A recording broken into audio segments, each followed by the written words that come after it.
धर्मेश रसिकलाल चुनारा, उम्र वर्ष 32, રહેવાસી ઠક્કર બાપાનગર અમદાવાદનો રહેવાસી છે અને આ ગઈ વર્ષે 21/7/2025ની રોજ બેંકોકથી નેપાલ 13 કિલો જેટલા હાઇબ્રિડ ગાંજા લઈને જાવતો હતો.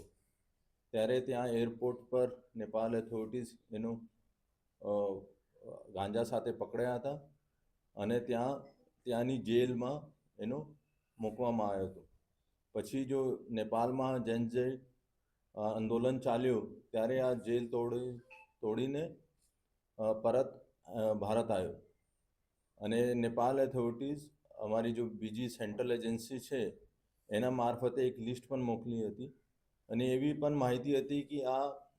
નેપાળની રસ્તે ભારતમાં પણ ઘણીવાર ભૂતકાળમાં ગાંજા લઈને આવતા હતા. અહીંયા એનો કોઈ ગુનાહિત ઇતિહાસ નથી, પણ એની સાસ એક લિસ્ટેડ બુટલેગર છે જો કાગડાપીઠ વિસ્તારમાં દારૂ વેચે છે અને એને કહેવા પ્રમાણે એને થોડા વધારે દેવું થઈ ગયું હતું.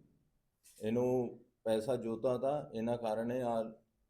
ડ્રગ્સની હેરાફેરી કરતા હતા અને આ એક મોટો